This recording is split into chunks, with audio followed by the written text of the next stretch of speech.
Bonjour et bienvenue sur le podcast des âmes heureuses, le podcast qui t'inspire et qui t'encourage à marcher ton chemin de conscience et de beauté, à voir les trésors et les cadeaux cachés derrière les épreuves de ta vie et à voir tous les potentiels que tu as en toi. Depuis toute petite, j'ai toujours rêvé de voir le monde un jour heureux, en paix, épanoui. Et je crois que ce qui me tient le plus à cœur, c'est que chacun puisse expérimenter la pleine liberté de son être.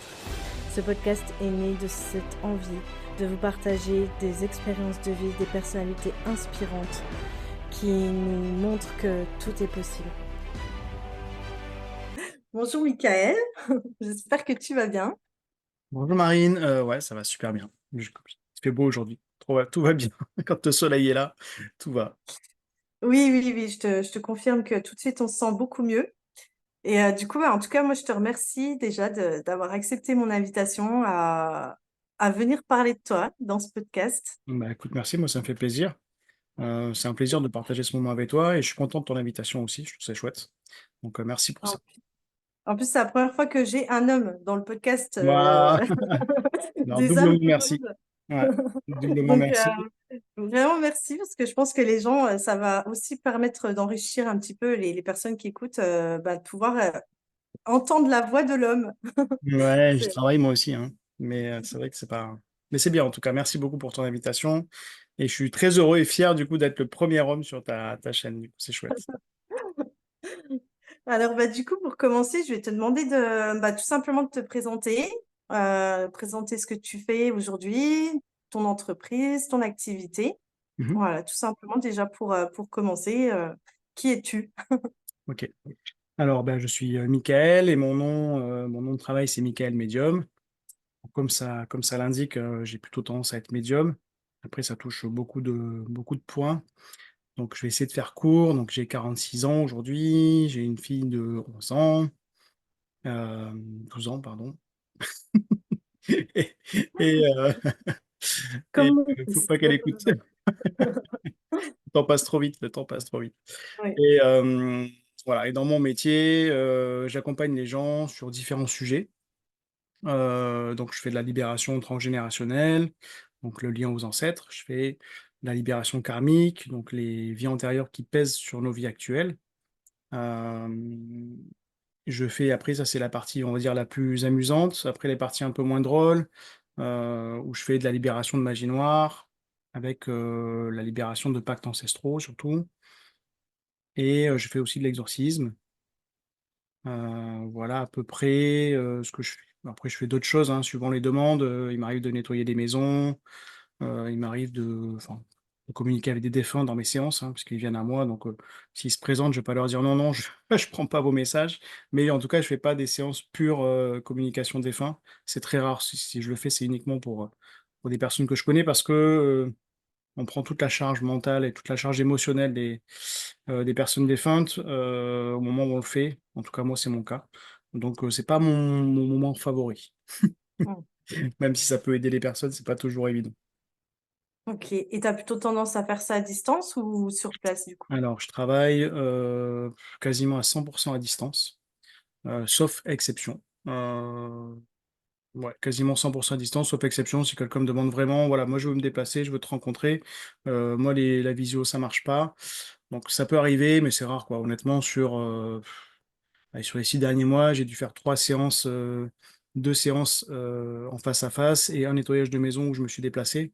Faut savoir que même sur les nettoyages de maison, j'ai pas forcément besoin de me déplacer, quoi. Mmh. Voilà. OK.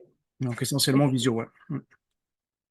OK, et moi, il y a quelque chose qui me pose toujours, c'est toujours la première question qui me vient quand j'entends ce type de métier, hein, parce qu'on va pas dire que c'est les métiers les plus courants à l'heure d'aujourd'hui, mais c'est comment on en arrive là? Comment un jour on se dit, «Oh, je suis médium, je suis capable d'aller agir sur du transgénérationnel, sur du karmique, sur de l'exorcisme».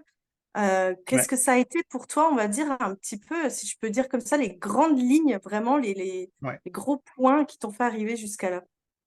Alors, c'est toujours difficile de faire court, avec des questions comme ça. Donc, moi, alors c'est pas quelque chose qui m'est tombé tout cuit dans la bouche où, je me suis réveillé un matin et j'étais exorciste, où je pouvais communiquer avec les démons pour faire de la libération de pactes de magie noire, par exemple. C'est venu, déjà depuis mon enfance, il se passe des choses. Heu, bon, ça, c'est maintenant que je le comprends. Honnêtement, jusqu'à il y a pas si longtemps, je comprenais pas ça. J'avais des messages, j'avais des choses qui se passaient, beaucoup d'intuition et surtout j'avais, je pense qu'on pourrait dire presque une forme de mal-être, hein, où je me sentais pas à ma place, où je me questionnais sur qui j'étais, sur d'où je venais, où je me sentais toujours en décalage avec les gens autour de moi, quel que soit leur âge, hein. Parce que je me rassurais toujours en me disant: «Oui, mais eux, ils sont plus âgés, eux, ils sont plus jeunes». Mais même quand j'étais avec des personnes de mon âge, il y avait un décalage. J'ai jamais réussi vraiment à trouver ma place, donc après forcément on apprend à porter des masques, hein, pour s'adapter en société, on n'a pas trop le choix malheureusement. Mais voilà, et donc j'ai mis, beaucoup de temps à trouver ces réponses parce que, dans ma vie, bah, je me suis fait happer comme beaucoup de monde, par le rouleau compresseur de la société où il faut avoir un bon métier, il faut avoir une belle maison, il faut avoir un chien, il faut avoir une belle voiture, voilà. Donc je suis parti là-dedans. Ça s'est plutôt bien passé pour moi, mais ça nourrissait pas, ça me nourrissait pas et ça répondait pas non plus à ces questions-là et j'ai continué à me questionner par rapport à ça tout le temps, tout le temps, tout le temps. Donc quand j'allais en librairie chercher des réponses à l'époque, hein, donc c'est-à-dire il y a, 25 ans, voilà, je commençais vraiment à faire mes recherches, j'avais 15 ans à peu près. Donc il y a 30 ans en arrière, en librairie, rien n'existait, quoi. Vous aviez un tout petit rayon, je sais pas moi, où il y avait, 15 bouquins. Sur 15 bouquins, il y en avait 14 sur l'astrologie et un sur le satanisme, quoi. Donc bon, c'était pas, alors j'ai lu des bouquins, hein, mais ça m'a pas apporté de réponse. Ça m'a rien j'ai pas trouvé de réponse. Voilà, j'ai trouvé la réponse, les réponses à ces questions et c'est ce qui m'a amené aujourd'hui là où je suis, en faisant, une séance, d'hypnose régressive. Heu, c'est ce qui m'a amené à vraiment à libérer ça. Donc j'ai pu me connecter à mon âme directement. On a pu discuter, ils m'ont amené voir des vies intéressantes, et surtout ils m'ont, permis de rencontrer mes guides, me donner des infos sur qui j'étais, d'où je venais. Donc je sais aujourd'hui que mon âme n'est pas, terrestre, elle n'est pas humaine. Bon, OK. Je suis pas du coup trop étonné de me sentir différent de tout le monde. Ouais, aujourd'hui, on est plein d'être différents, donc ça, c'est cool quand même, je me sens moins seul, mais sur le principe, voilà, donc ça rassure. La mission de vie, on m'a donné quelques infos, mais pas tant que ça. Beaucoup de missions alternatives, qui seront de diffuser la lumière au maximum, de rester sur le chemin, voilà, et tout ça, ça m'a amené à me questionner encore un peu plus, donc j'ai essayé le chamanisme. Pendant 2 jours, j'ai fait des stages de chamanisme pour essayer d'aller me connecter aux différents mondes et tout ça. Donc j'ai reposé les mêmes questions, comme, bon, bien sûr, on a tous un mental qui est toujours, très puissant, notre mental remet toujours tout en question et j'ai reposé du coup les mêmes questions sous différentes formes, dans différentes techniques et j'ai obtenu les mêmes réponses. Bon, du coup, ça a calmé un peu mon mental qui a dit: «Bon, bah, effectivement, si tu as peut-être eu les mêmes réponses en faisant 2 techniques différentes, peut-être que, il y a quelque chose à creuser là-dessus, quoi». Donc j'ai continué à creuser, j'ai fait des tests aussi de médiumnité avec une médium, qui m'a dit: «Effectivement, il y a quelque chose, donc il faut creuser, lâche pas ça, parce que vraiment il y a quelque chose derrière». Donc moi, à aucun moment, en fait, je voulais en faire mon métier à ce moment-là et moi, le vrai déclic, ça a été une communication avec un défunt. Donc je parlais tout à l'heure de ce que ça déclenche chez moi, l'émotionnel du coup que je prends du défunt. Voilà, ça s'est passé exactement comme ça. J'étais, avec mon ex-compagne, en Croatie en vacances. On sirotait un petit cocktail tranquille au bord de l'eau et d'un seul coup et ben, catastrophe quoi. Donc tout allait bien et puis là tout allait mal. Heu, il s'est passé des choses que j'ai pas compris sur le moment. Donc j'ai vite compris, après, mais sur le moment j'ai pas compris. Je me sentais pas bien. J'avais comme des boules qui se formaient dans mon ventre. Ça venait serrer tout ça. Et je commençais à avoir à sangloter, je commençais à avoir des larmes qui coulaient alors que j'étais dans un lieu festif. Alors bon, c'était calme, hein, mais c'était pas du tout le lieu ni l'endroit, et je comprenais pas surtout, ça m'appartenait pas en fait. Je voyais bien que c'était pas moi, que c'est quelque chose qui sortait de moi mais qui m'appartenait pas. Donc j'ai essayé de m'éloigner, physiquement, pour aller, alors pas pour m'éloigner d'elle, hein, mais plutôt pour m'éloigner, des gens et pour essayer de comprendre ce qui se passait, marcher un peu et plus je m'éloignais et plus je sentais, comme une force qui me repoussait en me disant, «Il faut que tu y retournes, il faut que tu y retournes, il faut que tu y retournes». Voilà. Donc je me suis,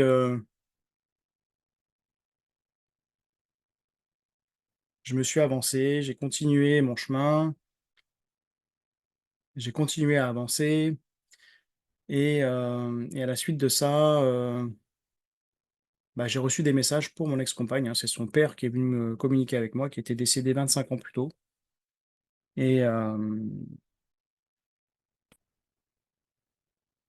voilà et j'ai continué, à discuter avec elle et je transmettais des messages qui ne m'appartenaient pas, avec tout ce qui allait avec, hein, toute la tristesse qu'elle allait avec, toute la culpabilité.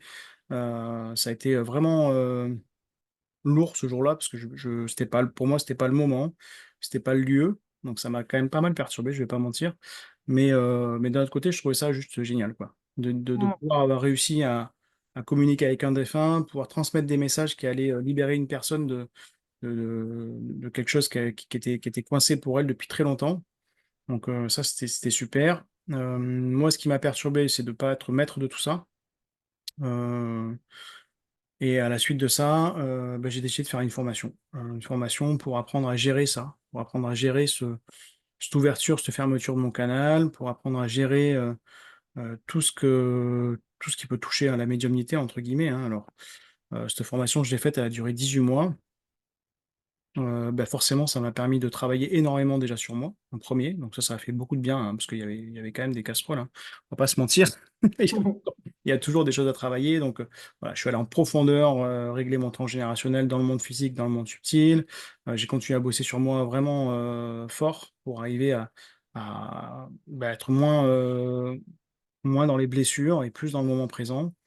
Hem, j'ai continué à travailler sur, comment, comprendre que ces messages, ça vient de mon mental et que d'autres messages viennent, d'ailleurs.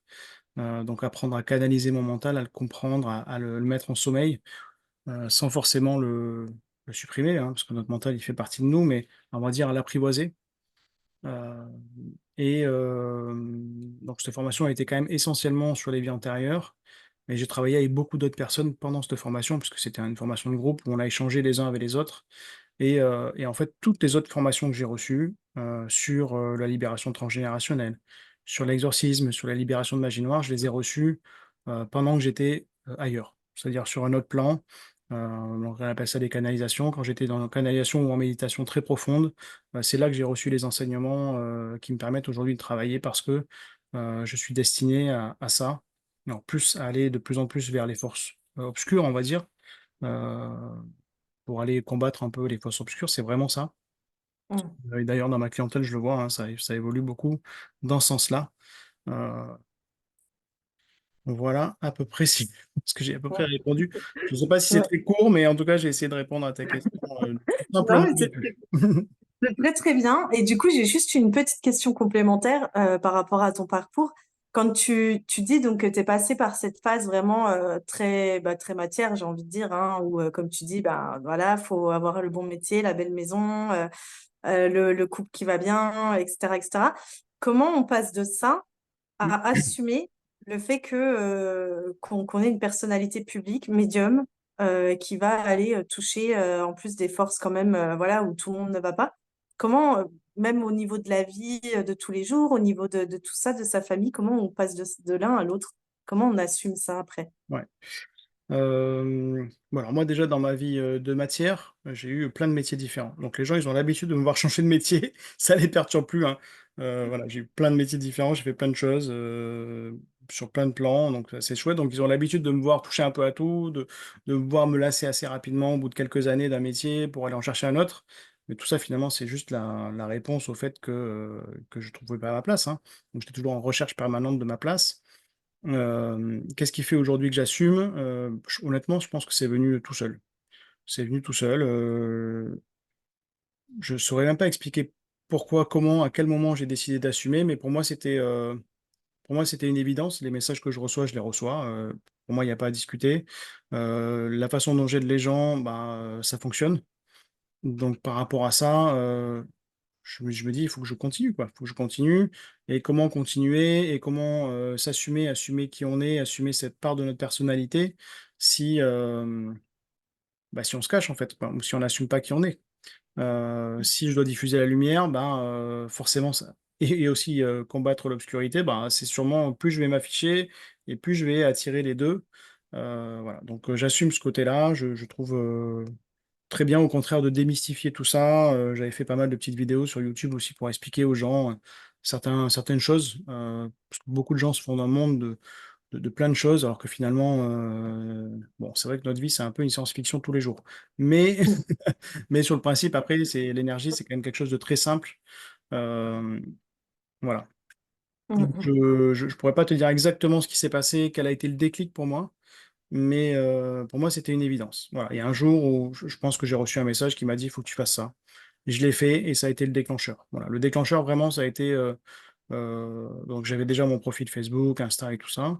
Euh, mais je crois que le vrai déclencheur, ça a été le jour où j'ai commencé à faire des vidéos pour expliquer aux gens ce que je faisais vraiment mm, et démystifier un petit peu ce côté qui fait très peur, hein, aux gens, de la magie noire, de l'exorcisme, des choses comme ça. mm, Voilà. mm, mm. Mais d'ailleurs, j'en profite pour faire juste une petite parenthèse. On mettra tous tes liens aussi, hein, justement, ta chaîne YouTube, tout ça, comme ça les gens, ben, s'ils se posent un peu des questions sur cet univers, plutôt cette partie de l'univers, ben, ils pourront du coup aller trouver peut-être des réponses. Et puis au niveau de ton parcours aussi, quelque chose que je trouve assez intéressant, qui fait beaucoup écho en plus, ce côté d'avoir fait beaucoup de choses et parce que quelque part, au fond, il y a toujours, ben, je recherche où je dois aller.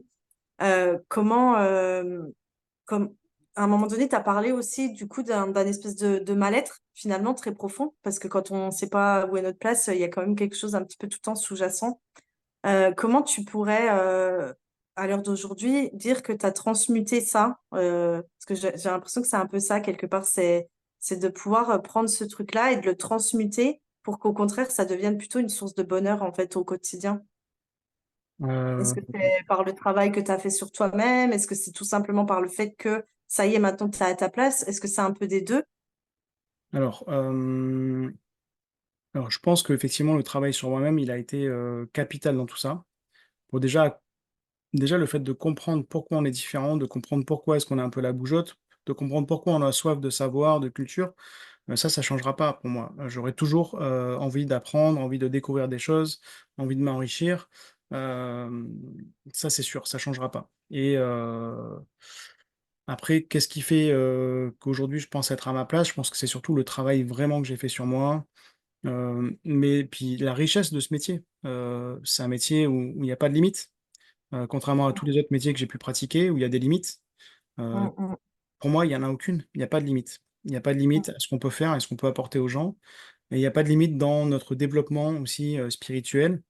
Et en plus, ça a un double impact, donc à la fois sur les gens qui sont autour de nous, les gens proches de ma famille, mes amis, mais au-delà de ça, tous les gens que j'accompagne. Il y a des vrais changements dans leur vie, ça c'est certain. Et, euh, et après, bah, je me suis perdu, je sais plus ce que je voulais dire, mais ça devait être super intéressant. Mais je sais plus. Donc je sais plus ce que je voulais dire. Mais enfin, en tout cas, pour dire qu'il y a toujours à s'enrichir. Et ce métier-là, pour moi, il est sans fin.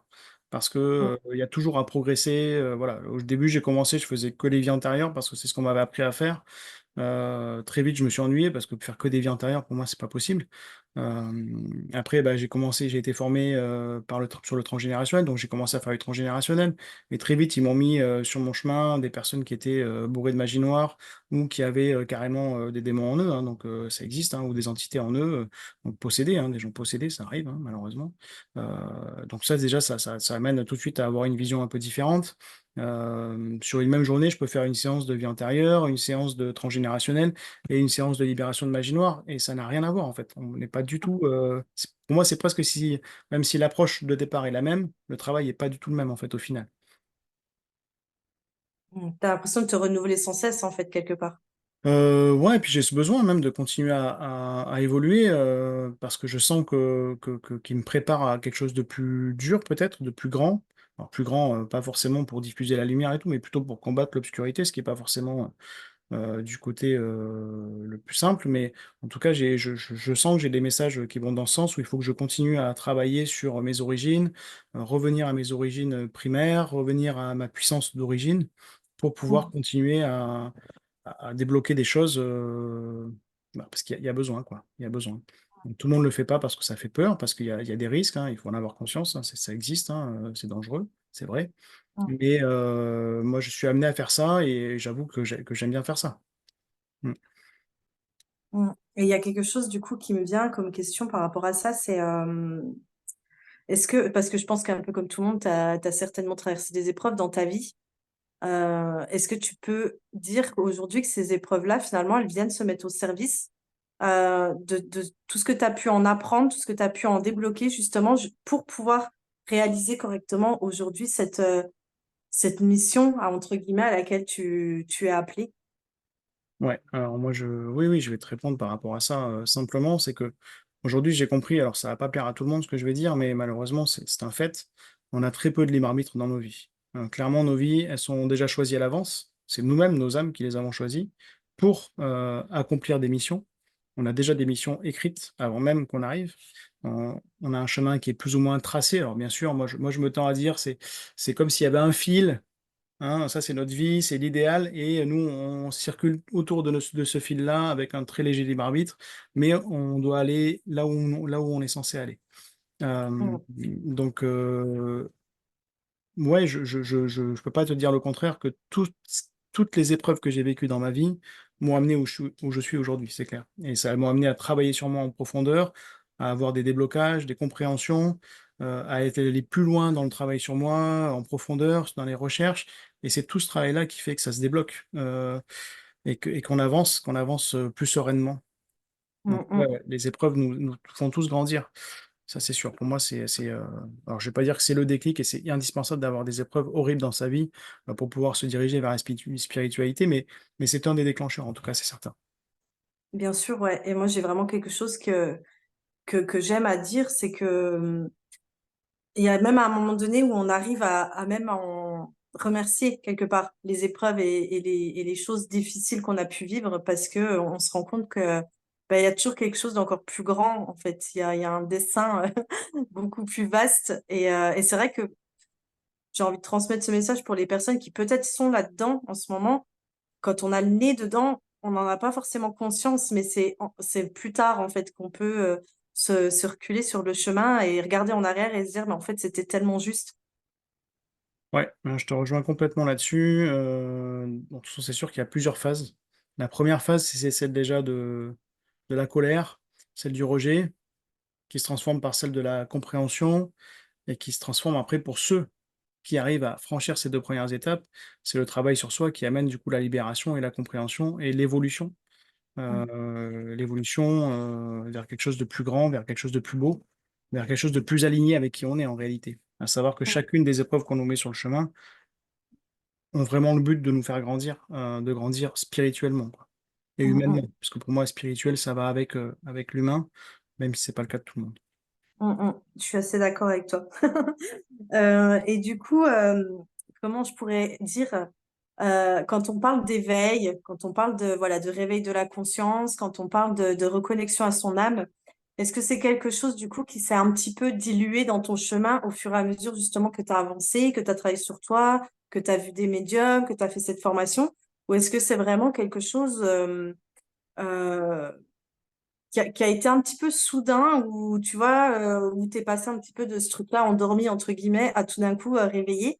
Comment ça s'est présenté pour toi ça? Moi, ça a été rapide, hein. Pendant très longtemps, je me suis questionné sans trouver de réponse. Alors sur mon chemin, il y a plein de gens qui m'ont été amenés pour commencer à me sensibiliser à ça, en me disant: «Toi, tu es une vieille âme, tu pas comme tout le monde, tu as des capacités, tu es hyper protégé, il y a des trucs». Donc voilà, ça a été tout le long de ma vie, et à ce moment-là, je trouvais toujours pas les réponses, hein. Et le jour réellement, où il s'est passé quelque chose, pour moi, ça a été cette hypnose régressive, hein, vraiment qui m'a amené à l'ouverture de mon coronal, de mon chakra coronal et de mon chakra du troisième œil, qui m'ont permis de recevoir et de comprendre surtout que je recevais déjà des messages, de pouvoir les analyser, de me dire: «Bah, ces messages-là, finalement, que je reçois depuis très longtemps et que où je pensais que c'était mon mental, en fait, qui me parlait, bah, non, en fait, c'était Mmh. pas mon mental, quoi». Donc voilà, Mmh. c'est assez surprenant tout ça, donc ça s'est fait progressivement, je dirais, avec une grosse accélération sur les 5 dernières années, quoi. Ouais, donc ça a toujours été quand même un peu présent finalement. Ça, des termes en fait, qui ont Aujourd'hui, fait partie ouais, de ton histoire, quoi. avant, je le comprenais pas du tout, mais aujourd'hui, avec le recul, je crois que cette grande intuition que j'avais depuis le début, avec pour moi des évidences qui n'étaient pas pour tout le monde, oui, c'était effectivement des messages que je recevais que je pouvais comprendre, quoi, mais que j'entendais pas comme ça à ce moment-là, en tout cas. Mm. Ah ouais. Et est-ce que toi, dans ton parcours, tu as un petit peu ce parallèle entre travailler sur soi, finalement, ça développe aussi quelque part ses capacités. Est-ce que tu peux constater cette corrélation? Quand je dis travailler sur soi, c'est vraiment pour moi le côté très presque pragmatique, j'ai envie de dire, où on va aller un peu regarder, ben tiens, qu'est-ce que j'ai vécu dans mon enfance, qu'est-ce que ça m'a fait adopter comme schéma, qu'est-ce que ça a développé au niveau cognitif comme voilà comme façon de me comporter dans le monde, etc. Et est-ce qu'il y a une corrélation comme ça entre les deux? Ah, Pour moi, c'est évident. Ouais. Pour moi, c'est évident que, alors déjà, donc, je réponds un peu à ta question qui est sous-jacente, c'est est-ce que tout le monde peut avoir des capacités? Ou est-ce que tout le monde a des capacités? La réponse, c'est oui, tout le monde en a.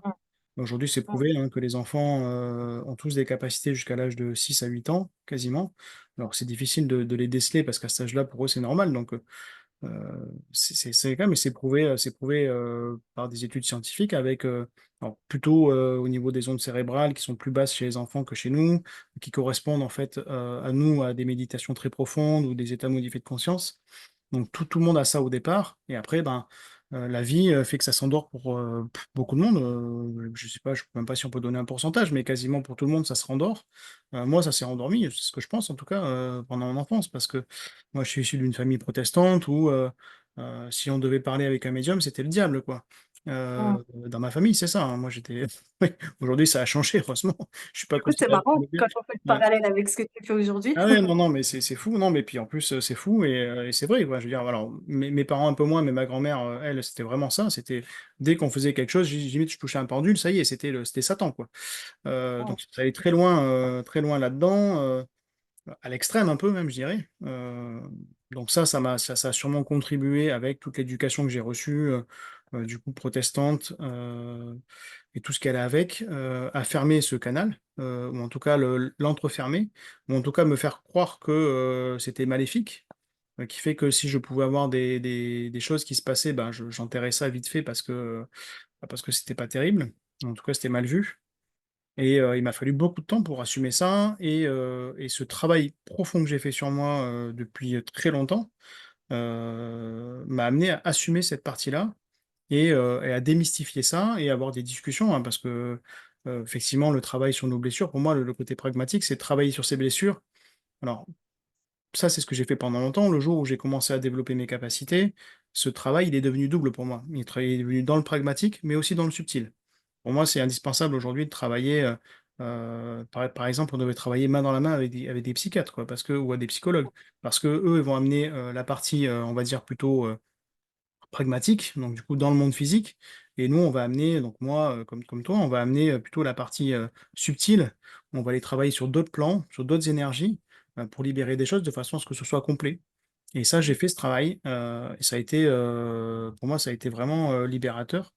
Et ça a réellement, je pense que ça a réellement contribué au développement de mes capacités, c'est clair. mm, Et ça, c'est valable pour tout le monde. mm, mm. Ouais, je suis tout à fait d'accord avec toi.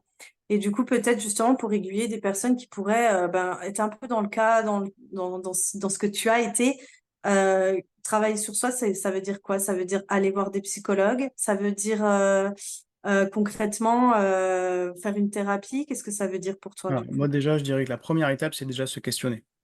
Mm, Se questionner avant même d'aller voir qui que ce soit, c'est déjà se questionner. Quand on vit des traumatismes, ça peut être une séparation, ça peut être un décès, ça peut être des questionnements comme moi qui sont restés sans réponse pendant des années. Déjà, quand on se pose ces questions-là et quand on vit ces traumatismes-là, il faut se questionner de pourquoi est-ce qu'on vit ces traumatismes-là. Quand on reproduit des schémas sans arrêt, quand on est dans la dépendance affective, par exemple, hein, c'est quelque chose qu'on voit beaucoup, ou dans le rejet, dans le couple. Il faut s'interroger là-dessus. Pourquoi est-ce que systématiquement, dans chacune de mes relations, je revis ça? Euh, mm, voilà, là déjà, il faut se poser des questions. Et quand on commence à se poser des questions, déjà, aujourd'hui, on a la chance quand même d'avoir des bibliothèques, ce qui n'était pas le cas avant, mais ou des librairies extrêmement bien remplies, peut-être même trop remplies maintenant, hein, parce qu'il faut s'y retrouver. au milieu de tous Oui. ces bouquins. Mais bon, on pourrait citer Lise Bourbeau, par exemple, qui fait partie des plus connus sur le développement personnel, sur le travail des blessures. Voilà, on est vraiment là-dedans. Donc, sans forcément déjà aller voir quelqu'un, prendre conscience de ça, commencer à bouquiner, s'informer là-dessus, voir que, bah ouais, effectivement, on n'est pas parfait, qu'on a encore des blessures qui sont là et nos réactions, je dirais, un peu brutales ou d'un côté comme de l'autre, hein, c'est-à-dire quelqu'un qui peut réagir dans la colère à l'extrême, comme quelqu'un qui se victimise à fond, ça, c'est des blessures non guéries. Donc, déjà, prendre conscience de tout ça, c'est déjà énorme. Et ensuite, bah, si on n'arrive pas à le travailler seul, parce que seul, ça a ses limites, on va pas se mentir. Bah, ça peut être bien de se faire accompagner, mais se faire accompagner, par, aujourd'hui, il existe plein de coachs qui sont très, très bien formés, avec qui ça peut très bien marcher. Ça peut être des très bons psychologues, ça peut être alors psychiatre, bon, c'est un peu différent parce qu'on est plutôt sur des maladies, mais ça peut être, des accompagnateurs de vie, enfin, des médiums qui sont formés à ça aussi. Enfin, il y a plein de solutions aujourd'hui pour travailler sur soi. Mais ce qui est important, c'est de le faire toujours sur les deux plans. Pour moi, c'est indispensable. Donc, à la fois sur le plan physique et sur le plan spirituel, énergétique. Voilà. Mm, mm. Ouais, ouais, mais j'aime beaucoup le fait que tu apportes, que tu amènes ça en disant déjà la première des choses à faire, c'est de se poser les questions. Parce qu'il y a beaucoup de gens comme ça qui sont suivis par des psychologues depuis des fois des décennies et qui voient pas forcément de changement. Et je pense que le fait d'avoir conscience déjà des choses, c'est le point de départ en fait pour moi.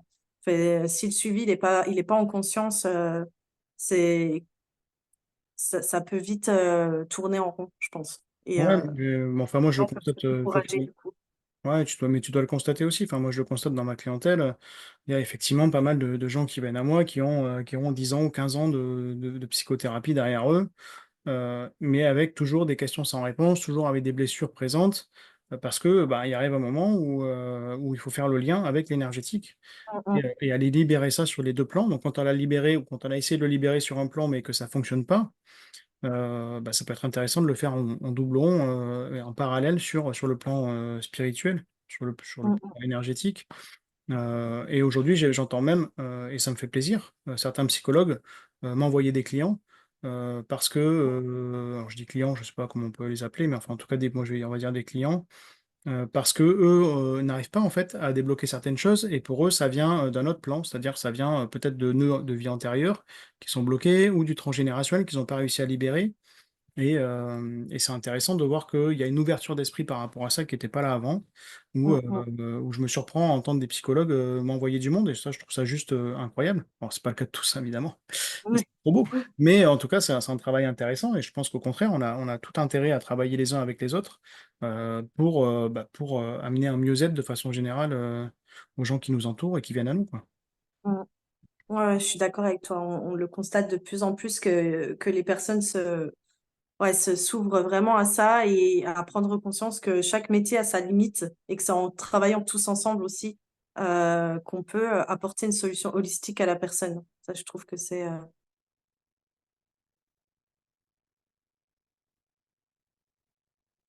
Et est-ce que tu m'entends bien? Parce que j'avais l'impression Ouais, que le son j'entends avait bien, coupé ouais. pendant 2 petites secondes. Ouais, c'est bon. Ouais. Et dernière question sur ton parcours avant de passer un petit peu plus à ce que tu pourrais te conseiller aux personnes. Euh, du coup, qu'est-ce qui fait que tu as passé la porte d'aller faire une hypnose régressive? Qu'est-ce qui fait qu'on pousse la Euh, porte de ce genre de thérapie, en fait? Ouais, ouais, bah après, je t'ai amené un peu déjà tous les éléments qui m'ont amené à ça. C'est vraiment la première raison que je te donnerais, c'est ce positionnement que j'ai eu dans ma vie où j'en avais pas. Donc, cette recherche de positionnement, ce questionnement permanent de qui je suis, d'où je viens, pourquoi je me sens pas à ma place. C'est vraiment ça, en fait. C'est vraiment, quand j'y suis allé, je suis allé vraiment aller à la recherche de ces réponses-là. Parce que je suis Mm, tombé sur quelqu'un un jour en discutant qui m'a dit bah, moi j'ai fait ça, donc je suis allé discuter avec mon âme. Bon, on ne travaillait pas du tout les mêmes sujets de recherche ni rien, mais du coup, je me suis dit, ah tiens, c'est intéressant. C'est quelque chose que je connaissais pas. Donc, du coup, je me suis renseigné, parce que moi, j'aime bien savoir où je vais aussi. Donc, ça, c'est le côté très contrôlant, très mental, hein. Donc, aujourd'hui, c'est un peu moins présent, même si c'est encore là. Donc, j'ai fait mes mm, recherches sur Dolores Cannon, du coup, qui a inventé la méthode. Donc, j'ai lu des bouquins qu'elle a écrits. J'ai essayé de trouver des personnes qui avaient été formées par elle pour faire une hypnose régressive directement par quelqu'un qui a été formé par elle. Voilà. Et ça s'est super bien passé. Enfin, j'ai fait ça. Donc, ce qui est génial avec l'hypnose régressive, c'est que ben, c'est un peu finalement ce qu'on fait aujourd'hui, hein. Quand on va vers les vies antérieures, c'est un peu ça, même si le format est un peu différent. La principale différence entre les deux, c'est que l'hypnose régressive, c'est un hypnothérapeute qui va Mm. simplement vous guider par rapport où vous êtes, où il n'y a pas de connexion énergétique entre vous et lui. Il n'est pas avec vous dans les mondes que vous allez visiter. Un médium qui va faire la même chose aujourd'hui, bah, il va vous amener avec lui ou avec vous, et il est connecté à vous, et il va voir ce que vous voyez, et il va pouvoir aller surtout en profondeur, vous guider, libérer des choses pour s'assurer que tout est bien fait. Voilà, c'est un petit peu différent, mais en gros, c'est ça. C'est vraiment cette hypnose régressive, moi, qui m'a débloqué le truc, hein, vraiment, on peut dire ça. Qui m'a donné mes premières Mm. réponses que je cherchais depuis 35 ans, quoi. Je sais pas, 30 ans au moins, quoi. Mm. Ouais, j'ai envie de dire, c'est de faire confiance à ce qui est venu sur ton chemin, puisque Ouais, voilà, c'est quelqu'un qui t'a parlé de ça c'est et du ça. coup, tu t'es dit, bah, hop. Après, je le disais tout à l'heure, hein, rien n'arrive par hasard, hein. Rien n'arrive par hasard. Quand ça vient sur ton chemin, c'est que c'est le moment. Euh, Mm. euh, C'était jamais venu aussi directement à moi. J'ai toujours eu des gens qui me disaient, comme je te l'ai dit tout à l'heure, hein, t'es une vieille âme, t'es hyper protégé, il y a une grande lumière qui se dégage de toi, t'as une super aura, il y a plein de... Bon, ça, je l'ai entendu un milliard de fois, mais ça me donnait pas de réponse concrète sur qui je suis, d'où je Mm. viens. Voilà, c'est ouais, ok, bon, je suis peut-être une vieille âme, mais qu'est-ce que j'en fais en fait? Euh, Mm. et ça m'a de tomber sur cette personne-là qui venait de faire cette expérience, hein, parce que l'hypnose régressive, alors ça existe depuis longtemps, mais en France, c'est quand même assez récent. Euh, ça a vraiment. Quand on m'a proposé ça, j'ai dit, ah ouais, ouais. Donc j'ai fait mes recherches et tout de suite, j'ai dit, bah ouais, il faut que je fasse ça. Il faut que je fasse ça, c'est clair. Mais ça m'a pas suffi. Parce que mon mental, lui, Bien est venu sûr. remettre tout Mm. en question. Donc j'ai doublé ça avec du chamanisme, j'ai triplé ça avec de la médiumnité, voilà, jusqu'à ce que mon mental soit repu et satisfait des recherches que j'avais pu faire et qui me laisse enfin tranquille sur mon chemin, quoi. Mm. Oui, oui, non, mais ça, c'est normal. Ça, c'est normal. Il y a des choses, des fois, des années après, c'est seulement là qu'on se décide à accepter l'info. Aussi. Ouais, ouais. Bah, en tout cas, c'est super intéressant. Et bah, j'ai envie de clôturer en te posant cette question. C'est toi, aujourd'hui, quel conseil tu donnerais à des personnes ben, voilà, qui pourraient te découvrir comme ça, qui pourraient écouter ce podcast et peut-être qui sont dans un parcours avec des choses difficiles ou peut-être qui commencent à voilà, justement se poser des questions. Qu'est-ce que ça pourrait être ton meilleur conseil par rapport à ça?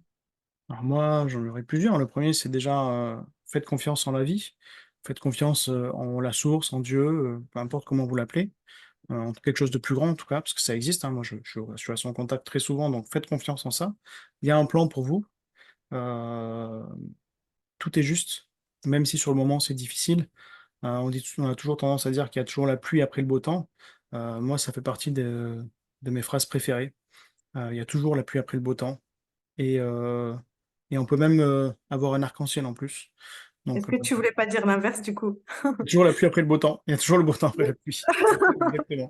Tu vois, Mais du coup, ça va dans les deux sens, je trouve, parce qu'il y a, c'est il des y a phases. aussi la pluie qui revient après le beau temps, ouais. Exactement, c'est des phases. Ouais, c'est la pluie et le beau temps. Après, il faut pas croire que parce que ça y est, on a vécu, vaincu une bataille, on a gagné une bataille, que toute notre vie après le soleil va briller. C'est pas vrai. Il y a une chose qui dit que bah, le chemin est parfois sinueux ou caillouteux. C'est le cas. C'est le cas. On a toujours des épreuves qui se présentent à nous, toujours des choses qui arrivent nouvelles, qui remettent en question certains enseignements qu'on a pu avoir ou euh, certains travaux qu'on a pu faire sur nous. Ça veut dire que bah, il y a encore des choses à aller chercher. Parfois, on pense avoir travaillé une blessure. On se dit, ça y est, waouh, j'ai travaillé cette blessure, c'est super. Je suis enfin libéré de ça. Et bam, on rencontre quelqu'un qui nous met tout de suite face à cette blessure qui n'est pas réglée. Et là, on se dit, bah non, en fait, finalement, je suis peut-être pas allé suffisamment en profondeur, mais c'est OK. Enfin, c'est normal. Ça vient, ça revient. Donc, la pluie, le beau temps, enfin, la pluie. Voilà. En tout cas, moi je dirais, en tout cas surtout garder confiance, regarder l'horizon, profiter du moment présent, plutôt que de vivre dans les remords du passé ou dans l'espoir d'un avenir meilleur. Profitez du moment présent, sortez de chez vous, allez vous promener, prenez un bol d'air, allez boire un café sur une terrasse, observez ce qui se passe autour de vous. Profitez de la vie, quoi, profitez de la vie. Mm. Et moi, j'ai envie de te poser une question. Finalement, j'en ai encore d'autres qui viennent, tu vois. Parce que là, ce que tu dis, bah, moi, voilà, hein, je suis hyper OK avec ça. Mais des fois, je me heurte un petit peu à des personnes qui vont s'arrêter au truc de dire, oui, mais moi, ce que j'ai vécu, c'est, voilà, tu peux pas comprendre parce que toi, t'as pas vécu ça. Tu vois, une espèce de forme il y a quand on a vécu vraiment quelque chose de très, très grave, mais on voit pas cette issue. On peut pas la voir et on a du mal à accueillir le conseil de quelqu'un qui a pas vécu quelque chose d'aussi dramatique. Est-ce que c'est des choses qui peuvent t'arriver dans ce que tu peux avoir comme consultation? Est-ce que tu aurais un conseil pour ces personnes-là aussi qui, des fois, ont des vécus vraiment très, très, très, très compliqués, quoi? Alors, moi, dans ma clientèle, j'ai des gens qui ont vécu des drames horribles que j'ai pas à vivre et que j'espère que je vivrai jamais dans aucune de mes vies, quoi, c'est clair. Est-ce qu'ils remettent en question? Alors moi, je ne suis pas coach sur le principe, même si je peux accompagner des gens par rapport à ça. Donc je vais pas leur déballer tout mon savoir sur vous devez voir la lumière, vous devez arrêter de penser négativement, il faut transformer. Voilà. Bien sûr, c'est des conseils qu'on peut donner en fin de séance, mais c'est pas ça. Moi, mon travail, c'est pas celui-là. Mon travail, c'est d'amener les gens dans le monde subtil, à la rencontre de leur âme, à la rencontre de leur guide. Et c'est pas moi qui fais le travail, c'est eux-mêmes qui font le travail. Je les amène avec Mmh. moi dans le voyage.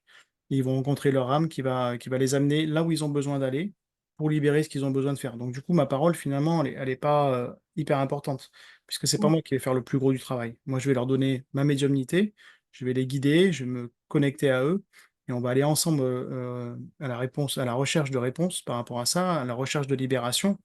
Mais c'est pas, j'ai pas un rôle de psychologue où je vais analyser tout ce qu'ils me disent. D'ailleurs, il y a eu un gros changement, ça c'est bien que tu me poses ces questions, parce que moi, dans ma façon de travailler, il y a eu un énorme changement il y a quelques mois où bah, on m'avait appris qu'il fallait faire toute une première partie qui était importante, où il fallait une anamnèse, où il fallait discuter beaucoup avec la personne pour essayer de lui tirer les vers du nez. Voilà. Honnêtement, euh, je le faisais parce qu'on m'a dit de le faire, mais j'étais pas toujours en phase avec ça. Et en plus, pour moi, ça venait perturber mes perceptions parce que ça pouvait venir influencer ce que je ressentais ou ce que je vivais. Mmh. Et du coup, j'ai arrêté vraiment de faire ça du jour au lendemain. J'ai dit, j'arrête de faire ça, ça me parle pas, ça me ressemble pas. Et puis, j'en ai pas besoin en fait. J'ai pas besoin de connaître toute la vie de la personne parce que déjà, tout le monde n'a pas forcément envie de se confier non plus sur les drames qu'ils ont vécus. J'ai pas besoin de. Bon, je vais pas donner d'exemple, mais j'ai pas besoin de savoir certaines choses.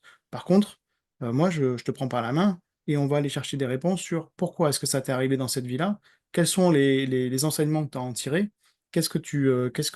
Comment est-ce que ça peut te faire grandir dans ta vie et comment on peut libérer ça donc, pour que ça n'arrive plus et pour que tu capitalises dessus pour que ça devienne quelque chose de beau. Voilà. Mmh. Mmh. C'est plutôt ça mon travail. Voilà. Donc, Mmh. effectivement, même si j'ai des personnes du coup comme ça, comme je vais pas être donneur de leçons, enfin, en tout cas, j'espère ne pas être donneur de leçons. euh, J'essaie de rester le plus simple possible et vraiment les amener sur ce que je sais faire. Et ce que je sais faire, c'est les amener à la connexion à leur âme et à leur guide. Mmh. Ouais, je trouve ça très, très chouette comme approche. Est-ce qu'on pourrait conclure en disant, bah, ce conseil, ça serait peut-être du coup de dire tout simplement, n'ayez pas peur d'ouvrir la porte, du coup. Et Ouais, mais carrément. N'ayez pas peur d'ouvrir la porte, c'est clair. ouais. Ayez confiance. Ayez confiance. De toute façon, les gens qui vont écouter ton podcast, comme les gens qui viennent à moi, c'est des gens qui ils le savent, ça arrive pas par hasard, quoi. Ça les Mmh. interpelle et après, effectivement, ils mettent peut-être un petit moment à ouvrir la porte, mais ils finissent par l'ouvrir. Mmh. En tout cas, Chouette. merci beaucoup en tout cas pour tout ça, c'était très chouette. Bah, merci à toi. Ça m'a fait plaisir de découvrir un petit peu plus bah, ton parcours. Et voilà, je trouve que c'est une belle conclusion. N'ayez pas peur d'ouvrir la porte. Ouais, Voilà. très joli. Très joli. Et en tout cas, voilà, moi, je vais te demander bah, tous tes liens pro hein, pour qu'on puisse partager tout ça. Et voilà, que les personnes puissent venir te découvrir si elles ont besoin de tes services. Avec grand plaisir. Merci beaucoup, Marine. Merci à toi et une belle journée. Ouais, salut.